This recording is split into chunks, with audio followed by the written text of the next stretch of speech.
médicos, bienvenidos a esta área. Perdón si voy a frustrar alguna parte de su imaginación de la que es medicina, pero los médicos hacemos solamente documentos. ¿Sabían eso? ¿Sí?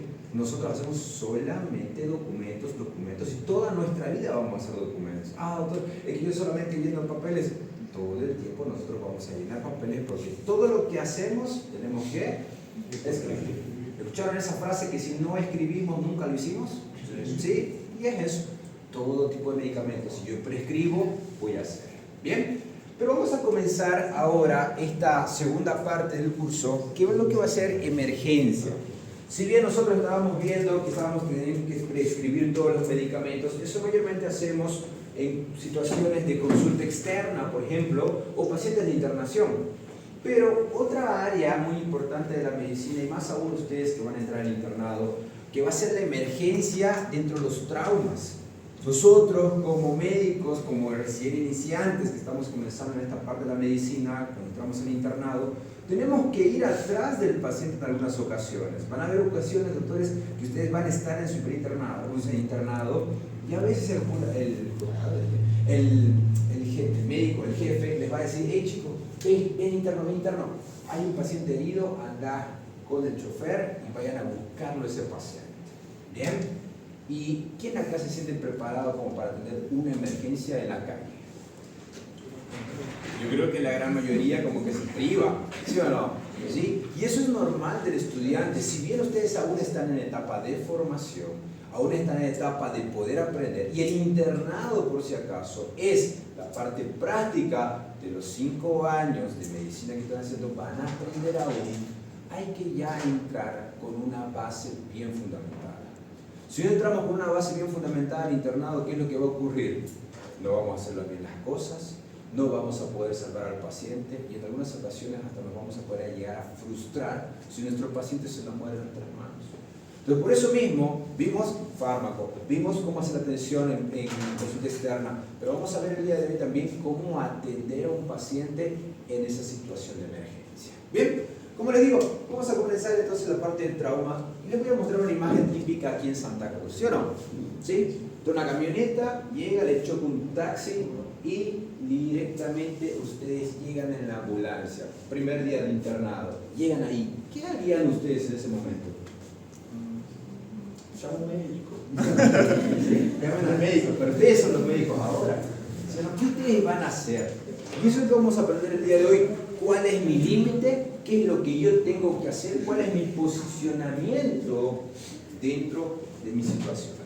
¿Bien, chicos? ¿Sí? Entonces vamos a ver. Si vamos a analizar esta imagen, como les dije, es una imagen típica aquí en Santa Cruz, una camioneta le chocó al taxi, vamos a poder de primera verificar de que hay situaciones como, por ejemplo, tal vez un paciente que es el chofer, ¿sí o no? Tal vez el que está acompañando el taxista, ¿no? El al lado, el copiloto. Como también pueden ser 2 personas que estén en la camioneta, en la parte delantera, ¿sí o no? ¿Cuál creen que ustedes sea el más afectado? El paciente más afectado dentro de esos 4. 1, 2, 3 o 4. El 3. El 2. ¿Sí o no? Tal vez el 2 recibió el mayor impacto, ¿verdad? ¿Y cuál creen que sea la persona que está mucho más tranquila? El 4. ¿El 4? ¿Sí? 1, 2, 3, 4 o 4. El 1. ¿Qué sienten? ¿El 1? Acá nos viene lógicamente el 3 y el 4. Si podemos ser un poco más observadores, vamos a darnos cuenta que por lo menos explotó la bolsa de aire, ¿sí o no? Entonces supuestamente ya estaban, yo creo, con cinturón de seguridad, solamente el golpe fue el capot, la cabina está totalmente intacta, el chofer tal vez de acá, tal vez está un poco lesionado porque sabemos que ni siquiera tiene airbags aquí los taxis, ¿sí o no?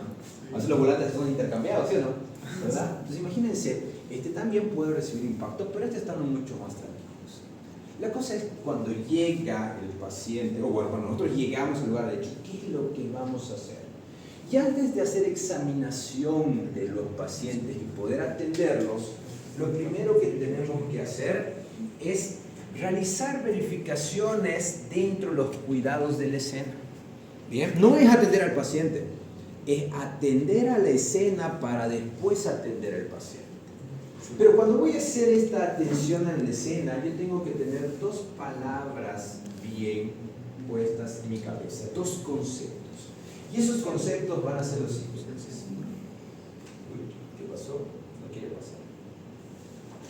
segundo, chicos. Este de acá. Emergencia y urgencia. Cuando vamos a ver la palabra emergencia, vamos a darnos cuenta que la emergencia es un paciente que tiene complicaciones en los signos vitales, pero al mismo tiempo el paciente, los órganos diana, los órganos blancos, los órganos importantes, como quieran llamarlo, están teniendo un colapso, están comenzando a fallar. ¿Y ese paciente será que necesita mayor cantidad de atención, sí o no? Sí, necesita atención inmediata. Pero también tengo pacientes, por ejemplo, de urgencia. Los pacientes de urgencia van a ser pacientes que los signos vitales están alterados, pero los órganos aún no están. Entonces, ¿a quién atenderían primero? ¿Un paciente de emergencia o de urgencia? De emergencia. Vamos a volver al caso que nosotros teníamos. Teníamos el paciente de emergencia, posiblemente también sea emergencia, y entonces serían pacientes de urgencia. ¿Sí o no? Sí. Pero bien, como les dije, antes de llegar al lugar y poder definir quién es emergencia y quién es urgencia, tenemos que hacer los cuidados de la escena. Y esos cuidados de la escena vamos a hacer gracias a que existe esta cruz. ¿Alguna vez vieron esta cruz? ¿Sí? Obviamente los paramédicos tienen, ¿no? En las ambulancias, en el brazo está ahí la parte de la cruz. Y estos tipos de emergencias que nosotros estamos colocando dentro de la cruz, se llama la cruz de la vida. Esta cruz de la vida nos dice los pasos que tenemos que hacer para poder atender a un paciente de la forma correcta en cada situación. Como les dije, primeramente tenemos que detectar de que existe un accidente. ¿Nosotros los médicos detectamos que existe accidente? No. Quien detecta van a ser los civiles que están alrededor. Ellos van a detectar, ellos van a avisarnos a nosotros y nosotros vamos a dar una respuesta. La respuesta es poder llegar al lugar del hecho, poder llegar a dar una atención, pero antes de atender ahora, nosotros tenemos que pasar un reporte a nuestro superior. ¿Y a qué se refiere dar ese reporte a nuestro superior? Se refiere a poder mandar un mensaje al CRUET. ¿Conocen el CRUET? ¿Qué es? ¿No conocen? Bien. El CRUET se supone que es un lugar de la gobernación que su objetivo de este CRUET, doctores, es de poder identificar los lugares de accidentes de tránsito, desastres naturales, y nosotros tenemos que dar reportes a ellos, diciéndole, ok, existió un accidente de tránsito de una camioneta y un taxi, pero ¿para qué tenemos que dar ese reporte? Para que el CRUET llame a otros órganos y puedan darnos otra asistencia, como por ejemplo tránsito, muy bien, como por ejemplo más ambulancias, o como por ejemplo en algunas ocasiones bomberos. ¿Entendieron? No trabajamos solos, trabajamos nosotros siempre en equipo cuando son emergencias externas. ¿Ok? ¿Qué tal si los autos estaban chocados y está cayendo gasolina y hay chispa y un poco de fuego? ¿Quién va a ser el que va a reportar? Nosotros, porque llegamos mucho más antes. ¿Sí o no? Tránsito poco a poco va a llegar, tránsito va a tener otra función en un instante, pero él es el que va a comenzar a llamarnos. Por eso darse cuenta que cuando existe un accidente, llegan 2, 3, 4 ambulancias en uno solo, ¿sí o no? Sí. El otro día estaba quemando los cebollos, ¿vieron?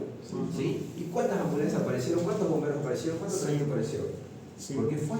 Porque llamaron al CRUET y el CRUET accionó todos estos organismos. Pero si nosotros, por ejemplo, que ya estamos en décimo, y ni siquiera saben que existe el CRUET, ¿será que ustedes reportarían? ¿Qué te hubieran hecho? Hubieran atendido al paciente antes de reportar, y ahí hubiera podido haber problemáticas. ¿Sí o no? ¿Cómo qué problemáticas, por ejemplo? ¿Cómo no realizar los cuidados en la escena? Porque estos también nos van a ayudarnos a cuidar en la escena. ¿Pero qué se refiere a hacer cuidados en la escena? A que antes que atendamos al paciente, nosotros creemos un perímetro seguro del lugar de tránsito, del hecho de tránsito. ¿A qué se refiere esto? Que nosotros tenemos que crear un lugar apto para poder atender al paciente en el lugar del hecho, para que después podamos referirlo cuando el paciente ya esté totalmente controlado. Y no lo que van a ver muchas veces acá, que el paciente está todo agotado, lo primero que hacen lo botan a la camilla, a la ambulancia y directamente vuelan. ¿Alguna vez vieron eso? Eso no se hace, está totalmente prohibido.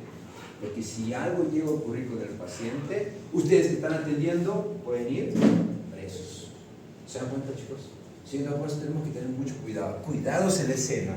Y esto de cuidados en la escena, yo les digo, porque en algunas ocasiones, doctores, pueden haber accidentes. ¿Qué tal si el problema en la calle, como vimos, y un auto por detrás no vino que está llegando? ¿Qué puede ocurrir? Puede chocarnos y nos puede matar, ¿sí o no? Antes de atender a las personas externas, quien tenemos que cuidarnos nosotros, somos primeros. Yo estoy en primer lugar, yo estoy en segundo lugar, yo estoy en tercer lugar, yo estoy en cuarto lugar, y en quinto lugar recién va a estar mi paciente. Si yo estoy bien, yo puedo tratar a gente. Si yo estoy mal o yo me accidenté, todo el mundo va a poder llegar a liberarse. ¿Viste, chicos? ¿Sí? Pero bien, después de que yo hago los cuidados en la escena, de hacer un perímetro, de poder llegar a trabajar con el paciente, de poder identificar qué tipo de características son, voy a hacer los cuidados en el traslado durante todo el tiempo del lugar del hecho a un hospital, ya que tenga sus características, y lógicamente hacer la referencia a la sala de emergencia con la capacidad necesaria para poder atenderlo. Pero este envío del paciente también va a funcionar esta parte del reporte. Porque cuando yo voy a enviar al hospital o a la clínica, ustedes tienen que llamar a esa clínica o al hospital y decir: hey, estoy llevando a un paciente con estas características, que está mal, que está desangrándose, que tiene fractura expuesta, o todas las características del paciente. ¿Por qué? Porque esa clínica ya va a estar esperándoles ustedes con todo el equipo suficiente para que llegue el paciente y tenga una buena atención. Y no lo que muchas veces ocurre, acá por lo menos cuando hacemos las referencias y no damos reporte, que llegamos con el paciente a la clínica o a la puerta del hospital y nos dicen: no hay campo, vaya a otro hospital, vaya a otra clínica. Y eso no tiene que ocurrir, porque quien sale con peores situaciones va a ser el paciente y nosotros, lógicamente. ¿Listo, chicos? ¿Sí? Entonces esa es nuestra función dentro de la cruz. ¿Ronnie? ¿Funcionó? ¿Funcionó o no? Sí, ¿El mío? tuyo no. ¿Ok? Entonces, como bien dijimos, urgencia y emergencia. Y vamos acá.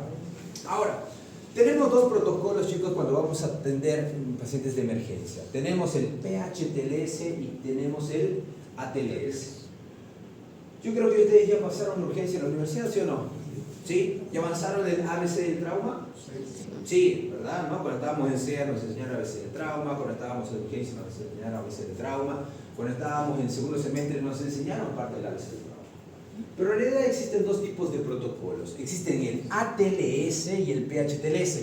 El ATLS se refiere a la atención de trauma, muy bien, dentro del hospital. Y el PHTLS se refiere a la atención al trauma fuera del hospital. ¿Será que hay diferencia? Y sí, va a haber una diferencia. Y la gran diferencia va a ser dentro de la letra C en el ATLS, que quiere decir circulación y control de hemorragia. Cuando nosotros hablamos del PHTLS, el control de hemorragia va a estar prescrito como la letra X. Muy bien. Ojo acá. Pueden tener ustedes exámenes, por ejemplo, y van a hacer un examen, ¿no?, para entrar al internado. Y si en el caso clínico les llega el texto y les dice: llegas al lugar del hecho y vas a atender a un paciente, ¿qué protocolo utilizas? X, A, B, C, D, E. Pero si te dice: llega un paciente a tu emergencia, ¿qué protocolo ustedes utilizarían? Solamente A, B, C, D, E. ¿Y por qué esa gran diferencia? Porque cuando yo estoy en el lugar del hecho y tengo que atender a este paciente, mi paciente se puede desangrar. Yo no puedo estar verificando la vía aérea ahorita, yo no puedo estar verificando si está respirando. Lo primero que tengo que hacer es ocluir ese sangrado. Porque si no ocluye ese sangrado, por más que yo esté intubando al paciente, se va a desangrar y el paciente se va a morir. Ya cuando estoy dentro del hospital, ¿qué es lo que ocurre? Yo voy a estar verificando primeramente la vía aérea, ahorita vamos a ver qué es lo que tenemos que hacer. Pero voy a tener soporte, como por ejemplo ustedes que van a estar en el internado, internos que me van a ayudar, enfermeros que me van a ayudar, otros médicos. Y es más, yo tengo mayor cantidad de soluciones dentro del hospital, yo tengo hasta sangre en el hospital para poder responder al paciente, ¿sí o no? Pero cuando ustedes van a ir en ambulancia, como máximo van a tener una o dos soluciones y una o dos bránulas, y ahí quedó con el paciente. Muy bien, entonces parte muy importante del control de hemorragias. Pero bien, vamos a ver entonces qué vamos a hacer en cada una de estas letras. La letra A, vía aérea y aplicación del collarín cervical. Cuando ubicamos la vía aérea y el collarín cervical, tienen un paciente con collarín cervical y colóquenle antes de hacer cualquier otro tipo de maniobra. ¿Por qué yo tengo que cuidar la columna cervical? Porque si existe algún movimiento, porque el mismo accidente ya me provocó una lesión, esto va a hacer, doctores, que la médula espinal se lesione, no me envíe impulso nervioso al resto del cuerpo, pero específicamente a dos músculos, al corazón y al diafragma. ¿Y qué ocurre si estos dos músculos no se contraen? No hay respiración. Parada cardiorrespiratoria. Muy bien. Por eso tengo que proteger mucho el collarín cervical. Proteger el collarín cervical, mandó a señalar estos dos músculos, estoy totalmente bien. No importa si después si las manos no funcionan, los pies no funcionan, pero estos dos músculos tienen que estar totalmente correctos. ¿Listo? Collarín cervical. Después yo voy a tener que hacer esta parte de la vía aérea, desobstruir la vía aérea. Tengo que sacar tal vez un chicle, algo que estaba comiendo. Y aquí en Bolivia, por lo menos, la gran mayoría, ¿qué utiliza? Hola, de boca, ¿sí o no? El taxista que estábamos viendo estaba coqueando, doctores, y qué tal si un accidente y se atragantó. Tengo que retirarlo, si no mi paciente se puede morir. ¿Se dieron cuenta? ¿Sí? Entonces, desobstruir la vía aérea, ofertar oxígeno caso sea necesario, la inmovilización cervical, y si es necesario también, en esta situación de la vía aérea podemos llegar hasta a entubar al paciente cuando estemos en el lugar derecho. ¿Listo, chicos? ¿Sí? Entonces es bastante sencillo para que nunca se olvide. Pero vamos ahora en la letra B. La letra B viene del inglés breathing, muy bien, y breathing quiere decir la parte de la ventilación del paciente y la respiración. Cuando hablamos de ventilación y respiración, ¿será que es lo mismo esto? ¿No? ¿Quién fue mi alumno de fisiología? Creo que nadie, ¿no? Ok, cuando nosotros vamos a ver la parte de ventilación y respiración son dos temas distintos. Ventilación quiere decir la forma de que el aire ingresa hasta el alveolo y sale, y la parte de la respiración del intercambio gaseoso, tanto el alveolo contra el capilar como el capilar contra la célula. Muy bien, yo tengo que verificar eso. ¿Y cómo voy a identificar esa ventilación y esa respiración? Primeramente, por las características del paciente. Si el paciente está cianótico o no, ¿sí o no? ¿Sí? Las uñas, ¿será que son buen lugar para poder verificar? Sí. Sí, pero no, ¿verdad? ¿Por qué sí, pero no? Porque en realidad la literatura nos dice que las uñas sí. Pero a ver, aquí de las mujeres, ¿quién tiene acá uñas acrílicas? Yo creo que una gran mayoría lo utiliza. O está pintada, por ejemplo, ¿verdad? ¿Y será que vamos a poder verificar eso en una paciente? Entonces, ¿cuáles son los lugares específicos?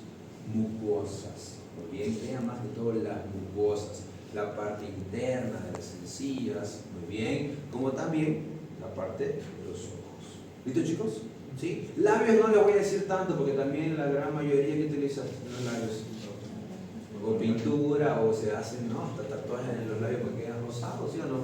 Entonces no es tan confiable eso con los pacientes, se dan cuenta bien día. Todo va cambiando poco a poco. ¿Bien, chicos? ¿Sí? Al mismo tiempo yo voy a poder verificar la respiración porque voy a ver una extensión de la caja torácica. Y si es que hay alguna alteración con esto, como les dije, ya podemos llegar a entubar, podemos hacer tratamientos. Y los tratamientos que mayormente vamos, o perdón, las patologías que mayormente vamos a encontrar en este tipo de pacientes dentro de la respiración van a ser, por ejemplo, un hemotórax, un neumotórax, ¿sí o no? Y eso hay que tratarlo en este punto, en el segundo punto de nuestro paciente. ¿Bien, chicos? ¿Dudas, preguntas hasta acá? ¿Vamos? Ok. Vamos a ver ahora la letra C. Cuando hablamos de la letra C dijimos que era la parte de la circulación y la parte del control de hemorragias. Y dentro de la circulación es muy importante también verificar el llenado capilar del paciente, ver también la región de las mucosas, si está rosadito, si está rojo, pero al mismo tiempo ver el rostro del paciente, si está pálido o no está pálido. Si está pálido, ¿qué puede ocurrir, doctores? Se está desangrando este paciente. ¿Bien? Así que nosotros vamos a hacer ese control, como les estaba diciendo. Y para hacer el control de la hemorragia tenemos las compresiones, como también tenemos el torniquete. ¿Quién de ustedes aprendió que el torniquete ya quedó afuera? Ya quedó en la historia. 1. ¿Qué más? 2, 3. Y en realidad no quedó en la historia. Sino ¿qué es lo que ocurrió? Hay cada tiempo actualización de la TLS, ¿sí o no? Sí. El TLS en realidad es un curso. Entonces, cada 4 años se actualiza esta TLS. El primer TLS decía que todo tipo de pacientes teníamos que hacer torniquete, y al momento que hacíamos torniquete, lo dejamos ahí al paciente. ¿Cuál fue el problema? Que si hice torniquete no había irrigación y el resto del miembro se necrosaba. Entonces, por eso mismo retiraron el torniquete y colocaron la compresión directa.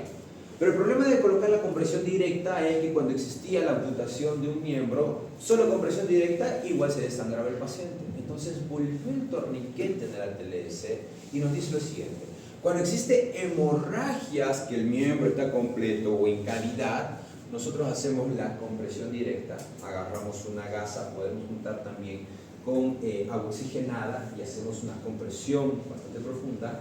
Pero en caso de amputación que dijimos, chicos, torniquete, pon el brazo, ¿qué vamos a hacer? Torniquete, nada de compresión directa, torniquete. ¿Y aflojamos para que haya irrigación? No, porque no hay que irrigar, ¿verdad? Directamente compresión, por lo menos unos 2-3 centímetros, y se queda ese torniquete. ¿Listo, chicos? ¿Sí? Entonces con eso nosotros lo tratamos dentro del control. Pero al mismo tiempo vamos a poder introducir medicamentos al paciente. ¿Le hablaste, Bruno, de los medicamentos de hemorragias? No. ¿No? Ok, ¿qué medicamentos podemos utilizar? Nosotros tenemos el ácido tranexámico, por ejemplo, que eso va a ser coagulantes de sangre, que eso va a ayudar a que no haya tanto sangrado en el paciente. O podemos aplicarle vitamina K. Bien, la gran mayoría aplicamos 2 ampollas de vitamina K mínimamente y una de ácido tranexámico, y con eso ayudamos a que no haya tanto sangrado. Esto ustedes pueden hacerlo en el lugar del hecho, caso existe una amputación del paciente. ¿Listo, chicos? ¿Sí? Bien, pues ya hicimos la aplicación de los medicamentos. Pero también uno les dijo que podemos colocar una vía en los pacientes, ¿no? Estaban hablando de vías, si me equivoco, hace un instante, estaban viendo de la cánula, de la bránula, ¿verdad? Y de la mariposa. En todo paciente accidentado, sí o sí, canalizan vía. ¿Y cuántas vías van a canalizar? 2. De preferencia, 2 grueso calibre. Bien. Ahora, ojo acá. En la TLS nos dice que tenemos que canalizar 2 vías. Ustedes como internos, cuando ingresen a su hospital, lo primero que tienen que solicitar a la enfermera es, dice, ¿hay algún maletín de emergencia? ¿Acaso nosotros tengamos que salir a recoger un paciente? Ustedes tienen que solicitar, porque ustedes son estudiantes y ustedes van a ir a traer sus pacientes. Y si la licenciada dice no, solamente vaya y recójalo, ustedes pueden decir lo siguiente: ok, yo lo recojo, pero es bajo la responsabilidad del hospital. Mismo lleven castigo después, pero sí, es bajo la responsabilidad de los otros, porque ustedes tienen que hacer bien las cosas. Por eso es importante también saber canalizar una vía. En el internado van a aprender a canalizar vía, ya deberían saber canalizar una vía. Yo creo que Bruno les enseñó a canalizar vía, ¿sí o no? Sí. ¿No? Aquí dicen que no. Sí, Bien, no, se no, faltaron no, esa no, clase. no. Bien. Entonces, chicos, ustedes tienen que ya ser capísimos para aplicar vía. Ahí se cosa de enfermero, pero ustedes están en etapa de capacitación. Ustedes están en etapa de conocimiento. Ustedes están en etapa de saber aplicar una vía. Y si ustedes están como médicos, también tienen que supervisar el trabajo de los enfermeros, ¿sí o no? Y si ustedes no saben canalizar una vía, ¿cómo te van a decir a la enfermera? Le dice, esa vía está mal o esa vía está bien. Tienen que saber para poder decir si está correcto. Bien, entonces aplicamos 2 vías, grueso calibre, y podemos colocar soluciones. Para aplicar esas soluciones, nosotros tenemos que saber una clasificación de hemorragia. Y esa clasificación de hemorragia nos dice lo siguiente. Tenemos 4 grados de hemorragia, 1, 2, 3 y 4, y dice lo siguiente: cuando nosotros tenemos las personas que están en un primer grado de hemorragia, nosotros tenemos que llegar a pasar al paciente líquidos, muy bien, de preferencia cristaloides, pero el paciente en un primer grado perdió menos de 750 ml. Cuando el paciente está en segundo grado, nosotros vamos a decir que el paciente perdió de 750 ml hasta 1500 ml. El tratamiento va a ser lo mismo, cristaloides. ¿Bien? Primero y segundo, cristaloides. Pero ya del segundo, o del tercero para abajo, este tipo de paciente ya perdió mayor cantidad de sangre. El tercer grado perdió de 1500 ml hasta 2000 ml y el cuarto grado más de 2000 ml. Pregunta, ¿cuántos litros de sangre tiene el cuerpo? 5, 6, nos dice Guyton, ¿verdad? Una persona de 70 kilos, de 1,70, un aproximado de 5 litros. Si la persona está perdiendo más de 2 litros, doctores, ¿con cuántos litros se queda? Con 3. Cuando perdimos hasta 1500, nosotros perdimos sangre, pero dentro de la sangre nosotros perdimos un elemento más importante. Hemoglobina. ¿Y cuál es la función de la hemoglobina? Transportar oxígeno, ¿sí o no? Ya verificamos vía aérea, ya lo entubamos, ya verificamos que está respirando, pero de nada me sirve ese primer protocolo si no hay hemoglobina. ¿Se dan cuenta? Por eso mismo la TLC dice, primero y segundo, cristaloides, para que haya más volumen y la presión no se vaya. Pero de un tercero para abajo, esto es lo que hay que llegar a pasar. ¿Vieron?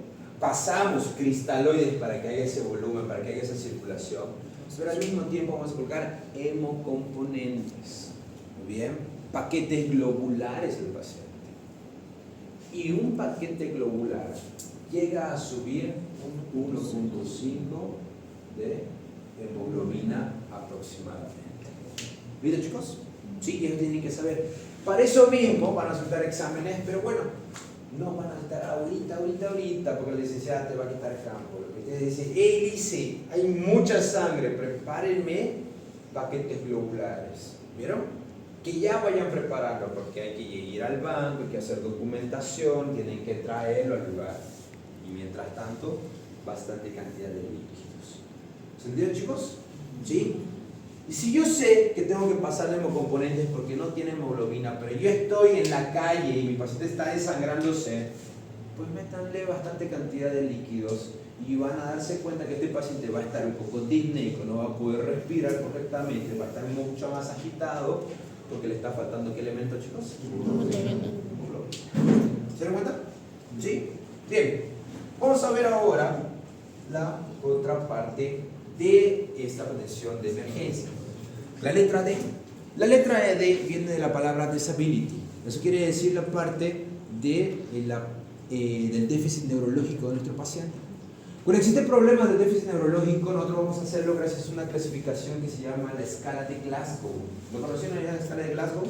Sí, fue pregunta de examen, ¿no? Varios exámenes. Entonces, este tipo de escala de Glasgow tenemos que recordarlo. Va a medir 3 parámetros: apertura ocular, respuesta verbal y respuesta motora. Chicos, lamento decirles de que yo busqué alguna forma de poder hacer un resumen de esta parte, pero no hay cómo. Es sí o sí aprendiendo y memorizando. ¿Bien? Quise buscar algún tipo de forma de poder hacerlo más fácil, de poder aprenderlo, pero no, solamente es memoria. Vamos a recordarlo un poco. Cuando hablamos de apertura ocular vamos a decir que esto vale 4 puntos. Bien, yo utilizo lentes, pero yo estoy con lentes de contacto, entonces cuando yo utilizo lentes, ¿qué me llaman? 4 ojos, ¿sí o no? ¿Verdad? Entonces para que nunca se olvide, 4 puntos, ¿todo bien? Bajamos un poco más, 5 y 6 la respuesta motora. Y ahí finaliza. Bien, cuando hablamos de apertura ocular, entonces si el paciente está abriendo los ojos correctamente, vamos a darle 4. Si el paciente está con los ojos cerrados y le digo, ¿qué pasó? Y le digo, doctor, ¿cómo está? ¿Me abre los ojos en ese momento? 3. Si el paciente está con los ojos cerrados, postrado en la camilla o ahí en el accidente, y le digo, ¿qué pasó? No me dice nada. Yo le hago un estímulo doloroso, le froto el esternón, o le doy las tetillas y el paciente dice, ¡ay, doctor!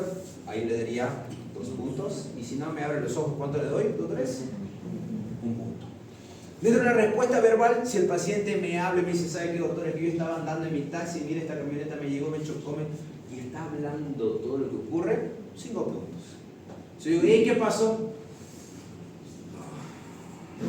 No sé, ¿dónde estoy?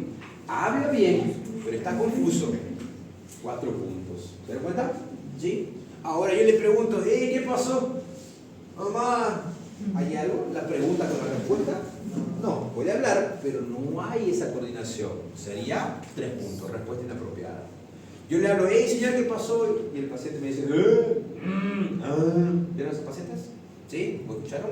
2, sonidos incomprensibles. Y si no me responde nada más ningún sonido, ya dentro de la respuesta motora, nosotros vamos a los movimientos.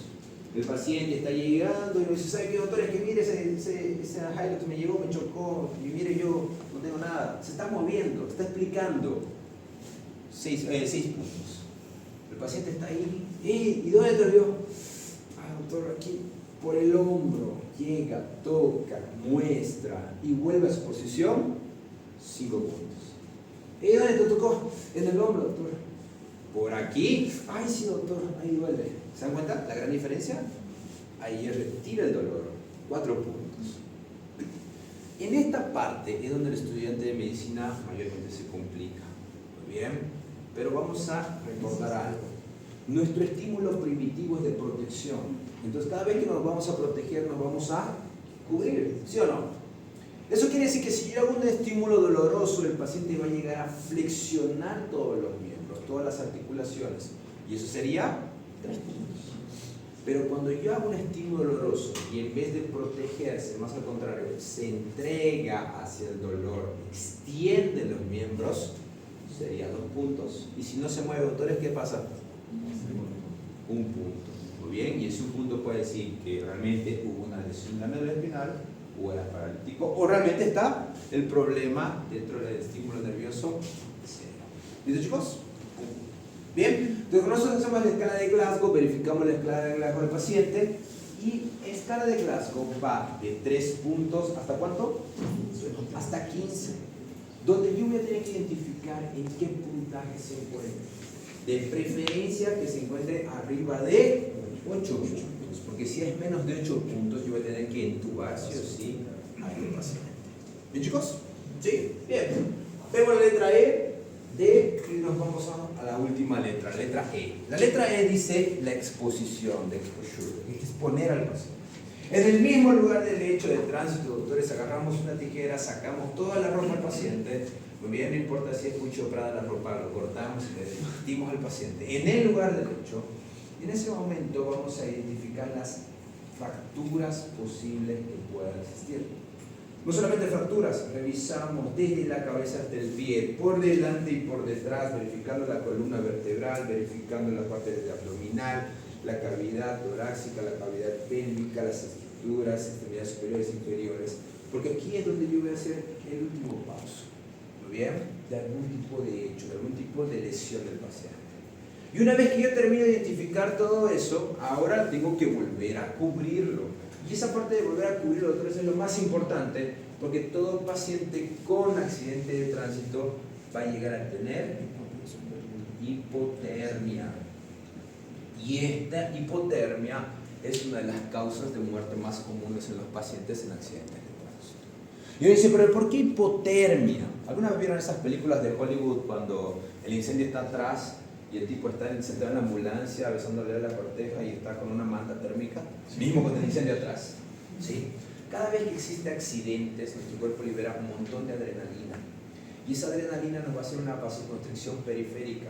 Y cuando existe una vasoconstricción periférica, va a faltar la temperatura, va a comenzar a disminuir la temperatura. Y esa va a ser una de las causas principales de la hipotermia. Fuera las hemorragias que existió en el paciente con pérdida de líquidos. ¿Entendieron, chicos? Sí, entonces tenemos que colocar mantas térmicas, dar calor al paciente. Esas soluciones que ya estamos ahora en el hospital van a ser previamente calentadas, no quiere decir 50 a 100 grados, no, solamente con 40 grados centígrados esa solución ya está más que suficiente, porque va a disminuir 1 o 2 grados y con 39, 38 grados va a pasar dentro del paciente y eso es lo que va a llegar a mejorar. Bien, entonces con todo eso, cuando el paciente lo hacemos hasta la letra E en el lugar del hecho, recién nosotros vamos a poder subir a la camilla y subirla a la ambulancia para que después sea enviado. Bien, cuando llegamos ya al hospital, lo que vamos a hacer va a ser una atención secundaria, y en esa atención secundaria vamos a poder hacer nuevamente la atención primaria, que fue el ABC de trauma, constantemente para verificar que no esté llegando a complicaciones, pero al mismo tiempo la atención secundaria lo que vamos a tener que hacer es estudios de imagen. Muy bien, dentro de los estudios de imagen, ¿quién aprendió que hay que visitar rayos X de cabeza, de tórax, de abdomen y de pelvis? ¿Aprendieron eso? ¿Sí? Bien, el ATLS tuvo una modificación. El ATLS dice lo siguiente: solamente rayos X de columna cervical es obligatorio. Y dice lo siguiente: si el paciente tiene lesión o dolor en tórax, ahí adiciona rayos X de tórax. Si el paciente tiene dolor o alguna lesión en abdomen, recién adiciona rayos X de abdomen. Lo mismo con pelvis, lo mismo con extremidades. ¿Cuál es la primordial? Columna cervical. Recordemos, todo paciente tiene trauma de columna cervical hasta demostrar lo contrario, y esa es la única forma de demostrar lo contrario. Rayos X. ¿Listo, chicos? ¿Sí? Ahora, dentro de ese tiempo que vamos a hacer los rayos X, nosotros también podemos dar los exámenes que dijimos, como por ejemplo un hemograma, para verificar cómo está la glicemia del paciente, verificar si es que hay que administrar otro tipo de medicamento, tratar las patologías de base y tratar las complicaciones de lo que realizamos. Nunca se olvide, hay un estudio de atención primaria que se llama el ECOFAST. El ECOFAST va a ser una ecografía que vamos a realizar en el paciente, y esto va a servir para identificar líquido libre en cavidad. Si tu paciente está descompensado y hay líquido libre en cavidad, tu tratamiento ya no solamente es una sala de emergencia, tu tratamiento va a ser en una sala de quirófano, laparotomía exploratoria, y llegar a tratar. Pero si tu paciente está estable y hay líquido libre, mantener en observación hasta de que descompense para recién encaminar. ¿Listo, chicos? ¿Sí? ¿Se dieron cuenta? ¿Cuánto tiempo me demoró hacer el ABC del trauma? ¿Alguien controló más o menos? 36. ¿Unos 30, 40 minutos?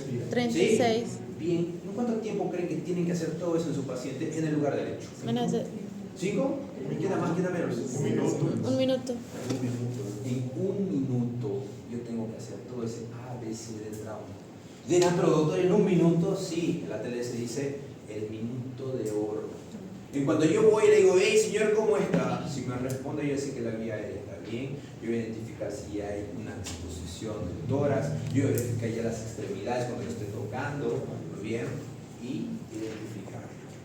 Pero ¿cómo yo voy a saber si estoy haciendo todas las cosas correctas? Nuevamente, sabiendo de memoria todo este protocolo. Y lo único que me sirve el ABC del trauma ahora para hacer un checklist. Letra A, correcto. Letra B, correcto. Letra C, correcto. Letra D, problema. Lo trato y después continúo con el checklist. ¿Entendieron, chicos? ¿Sí? Para irnos les voy a dejar una frase ya que es muy interesante. Dice lo siguiente: la diferencia entre el ser inteligente y el ser sabio es que el inteligente tiene la habilidad de aprender. El sabio sabe aplicar el conocimiento. ¿Bien?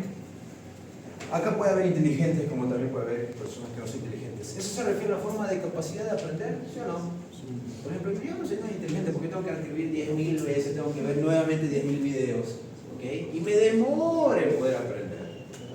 Pero yo tengo amigos que escuchan una vez y son capísimos, ¿sí o no? ¿Sí? Yo sé cuál es una persona un poco más inteligente que yo.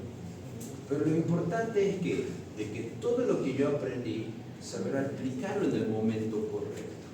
Y cuando voy a aplicar en el momento correcto se refiere, ustedes por ejemplo, todo lo que aprendieron en la universidad, en ese hecho, en ese lugar del accidente, llegaron a aplicar. Si ustedes lo aplican correctamente, tu paciente va a estar bien y vos fuiste sabio. De nada me sirve leer libros, cuando yo llego y veo sangre digo, seré sabio en ese momento. De nada me sirve mi inteligencia que está acá. Tengo que saber aplicarlo, chicos. ¿Listo, chicos? ¿Sí? Entonces, vamos a ser sabios. ¿Bien? ¿Rurín? Así, por favor. Empezar, chicos, gracias por venir, por la paciencia. Sé que sábado en la tarde, el día de estar mirando Netflix, jugando fútbol, ir al gimnasio, ¿no? Pero la importancia de ese momento, lo que quería con Fernando era invitar a ustedes, creo que 89% fueron mis alumnos de fármaco diseño. Y yo les decía al último día de clase, a partir de ese momento ya no son mis alumnos, son mis amigos, mis compañeros de profesión, mis colegas, y mi capacitación siempre va a estar de brazos abiertos para ustedes. Lo que más queríamos era invitarles para que conozcan lo que será, digamos, la casa de ustedes por un tiempo mayor.